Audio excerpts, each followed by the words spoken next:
We're back in the most ludicrous mod in Factorio, and it's time to start the transition to a rail base. I appreciate all the advice you guys gave me in the last video's comments, and with careful consideration, I've decided to use the mod Cybersyn for my trains. This will allow me to have multiple items per station, as well as allowing me to use requester and provider stations. However, as you'll see, it isn't so simple, and it took me like 10 hours before I could even begin getting on the rails. Anyways, let's get on with it. When we left off last episode, I had finally made my first train. However, it was still a journey, a voyage even, before I could move my base to the rails. I went ahead and researched automated rail transportation, as that's obviously the first step, but now I actually needed to craft the rails. In vanilla, it's just some steel, iron, and stone. Ew! It's too easy. Here, we need all this stuff, mainly the solder. Solder eats a crazy amount of tin and lead and makes diddly squat. What? So I'd be making like 5 rails a minute. To remedy the river of lead and tin this would take, I decided to put on my big boy pants and begin lead and tin processing. Luckily, these were two very simple processing processes. I started with lead, which just needed some automated screeners to turn the ore into lead grade 1. This was an insane boost to production, so that was nice. Before I got working on tin, I quickly doubled my syngas production, because it's basically free and I needed to consume more of my coal gas. I then hooked it up to anything that requires liquid fuel, since I needed my acetylene for lead mining. Now I can work on tin. It's slightly more complicated, having 2 grades to deal with rather than 1. First, ore goes in some screeners to make grades 1 and 2. Then the grade 2 goes in some jaw crushers to make more grade 1, which can then finally be turned into plates. This resulted in much more tin platage than what I had before. Yes, begin. After seeing that my ash storage at my coal plant was nearly backed up, I decided to go claim yet another geothermal fissure for power. I went to one way down at the southeast corner of the map and set up the power plant. After this was done, I felt I had made all the necessary preparations for rail production, so I went and looked at how much I would actually need. Woo! 10 solder! Holy cow. Woo! Holy. Each rail needs 5 solder, and if I wanted to make 1 solder per second, I would need 4 lead and 2 tin per second. I'm sure this doesn't sound like all that much to a regular Factorio enjoyer, so let me put it into perspective. My entire 2 belts of iron ore make me around 5 plates per second, even after ore processing. I only make a little over 1 tin plate per second, and only a little over 2 lead plates per second. If we do some quick calculations, that means I would make around 1 rail every 5 seconds. That's not a lot. However, making that number go up would take effort, so I just left it. Now I just needed iron for the bolts, some stone, and some treated wood, which were all easy, and rails were being produced, albeit slowly. Anyways, we've got a couple rails now. Rails and stations are only the tip of the iceberg. I mean, it wouldn't be if I was using puny vanilla trains, but ew, gross. Because I'm using a Cybersyn network, I'll need programmable circuits. I'll explain the network later, but the combinators I'll need are constant and cybernetic combinators. These are locked behind multitudinous researches, and I'll get to that later.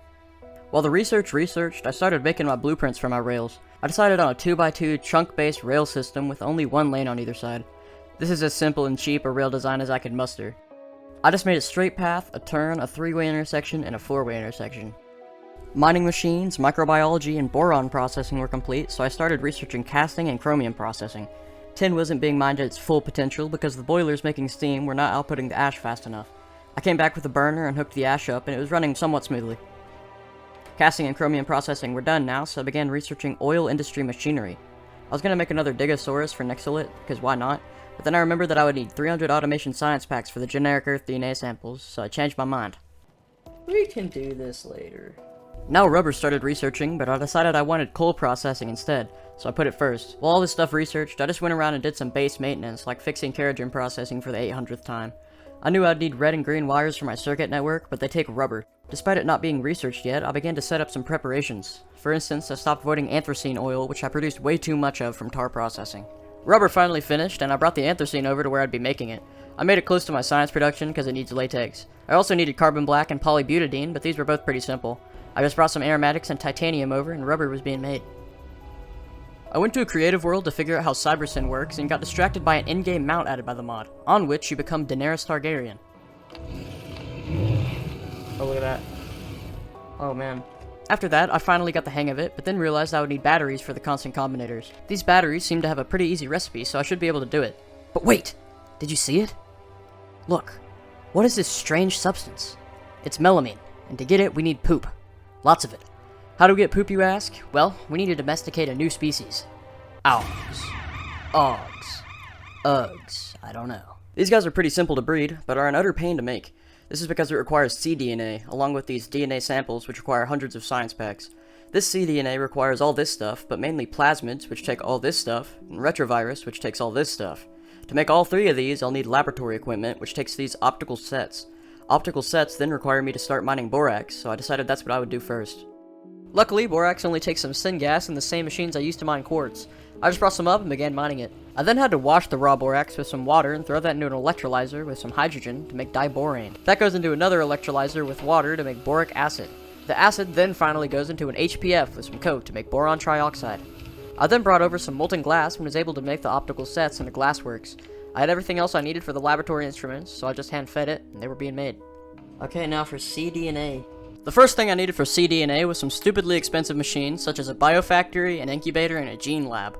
After that was done, I started making zognobacteria for the plasmids. This stuff takes wood, petri dishes, and, for some reason, lamps. After I got that running, I placed the biofactory down for the plasmids. Put a microorganism mine down to turn the petri dishes into incubated ones, and everything else I needed was already automated somewhere. Anyways, now plasmids were done. For the retrovirus, I needed glassware, so I took half of it from my minuscule amount of production. Everything else was trivial except for hot air, which I haven't made at all up to this point. Hot air is weird. First, you need to heat stone bricks in a heat exchanger with some coke oven gas that I get as a byproduct from a fancy new recipe that turns raw coal into coke. Then, the bricks are cooled down in another heat exchanger to make the hot air and sent back through the system again. I'm probably not going to ever explain this process again until I unlock a better one, so remember it for the next few episodes. Anyways, after losing my mind, just a side note, I was literally walking around singing When the Saints Go Marching In for 15 minutes straight. This mod is messing with me. We finished retrovirus. cDNA time! Moss gene samples, incubated petri dishes, retrovirus and cDNA, basic substrate, laboratory equipment, glassware, and finally, biosample. Now turn it on! Oh yeah. cDNA. Oh man! With my new cDNA in hand, I promptly forgot to record myself making my first auogs, so here's where they'll be breeding.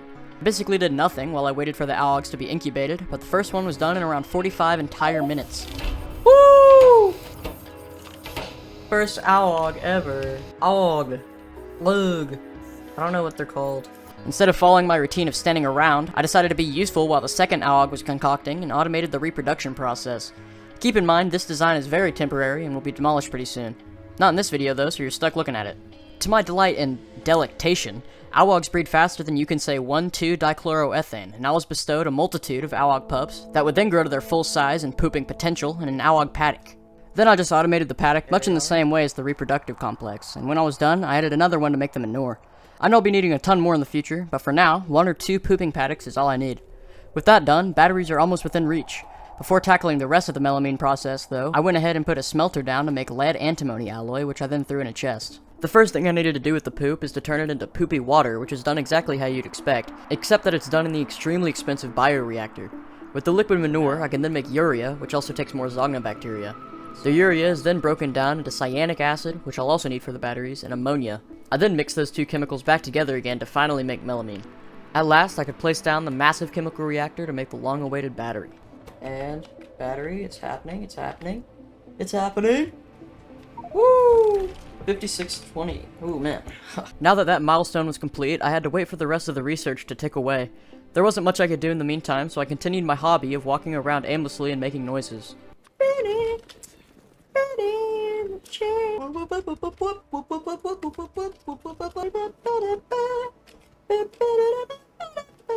Wait, we don't need to make these anymore. Dude, we have so many of them. What in the world? I can double the manure now. I did do some useful stuff though, like starting the blueprint for my rail base. I mean, all I did was make a straight line, but it was a start. I then remembered what it was that I was actually waiting for, and I started researching the circuit network, which was the second to last thing I needed.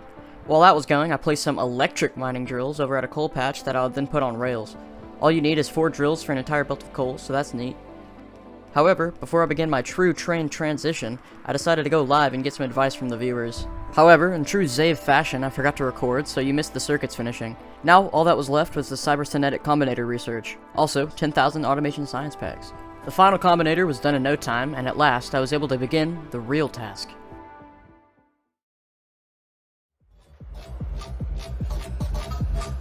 Yeah, trains.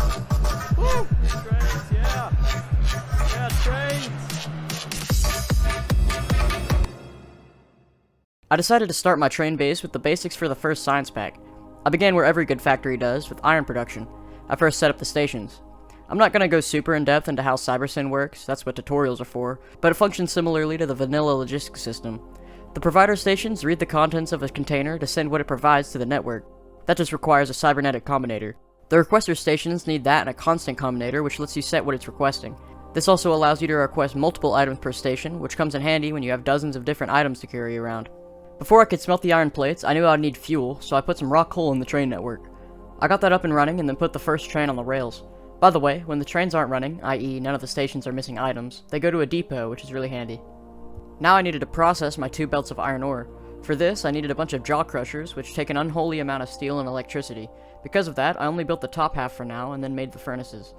I was now making a little bit of iron, but I had to deal with the stone byproduct, so I just threw it onto the train network for now. It took a while, but I eventually got the second half finished. Now I was making, like, a quarter belt of iron plates. I was consuming around half my energy production at this point, so for extra security, I decided to claim yet another geothermal fissure. Back at the iron station, I was already backed up on stone, so I made a ton of washers to turn it into saline water, which I then void. The next step was copper, so I went ahead and made another train. This took forever, but I then got to work on the station. Copper has a relatively complicated processing process, requiring a gazillion of these automated screeners, which eat my green circuit supply. I only made 3 of them for now. These turn the ore into copper grades 1 and 2. Then, the grade 1 goes into some jaw crushers to turn into more grade 2, which is finally smelted. Copper is done. With copper and iron, I can finally begin mass-producing small parts. Not only are these used in automation science packs, but they're also used in everything else imaginable. Having a large supply on trains will be very useful. I've done this recipe before in basically the exact same way, and I wouldn't typically want to be using burner assembling machines, but electric assemblers, which are called automated factories in this mod, are extremely expensive and extremely huge for some reason. As small parts were being made, I started to build rails up to some native flora in the northeast to use for science. I quickly made a station, built power poles, and placed down some collectors to dig them up. I haven't had to do this since episode 1, a whole 60 or so hours ago, which is pretty neat. The last things I need for the science pack are stone bricks, ash, and wood. I have a truckload of stone from ore processing, and I have enough ash to fill the state of Kentucky, so I went ahead and began tackling wood farming. You may have noticed this little guy blinking up here for the last couple hours of gameplay, and that there is my first turd upgrade. The turd, or Technological Upgrade Research Device, is a unique feature added by Pyanodon that allows you to upgrade certain buildings or recipes. You get 3 options for each of them, and you have to choose which one you want. The first one you get is the Moondrop upgrade, and I decided to go with the bottom one, Carbon Capture. This allows me to use my moondrops to get carbon dioxide from nothing, which solves any problem I'll ever have with CO2. It's kinda crazy how broken this is, as one of these supplies several moss farms. This is important because wood farming requires moss, which I can now get for almost nothing. But whenever there's wood farming, there's waiting half an hour for trees to grow in a botanical nursery, so that's what I did. Once it was finished, I paused the recording to go do something, and I forgot to unpause to record myself designing the farms, but here it is. This amount of wood should be more than enough. I continued to build the farms, including all the soil and whatnot that the moss needs, and the carbon dioxide from the moondrops for the next hour or so, but once it was done, it was cool to see the trains running.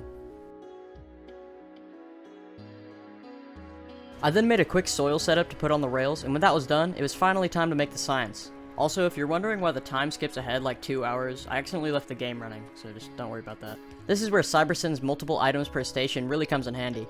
You probably know how the science is made, but if you need a refresher, you're gonna have to go back to the previous episodes, because I've put this video off for 2 months already, and I don't feel like explaining that all again. This time, however, I used my calc to find the correct ratios. Calc is short for calculator, by the way. Still using burner assembling machines, I had to resort to some bodacious designs, but it was eventually done. I had gotten on the rails. Or at least, like, 20% of the way there. And with that, the rest of the rail transition must wait until next time. I hope this video was to your liking, and I'm looking forward to the next one. If you made it this far in the video, comment Pyanodon? More like Dianodon. Alright, bye.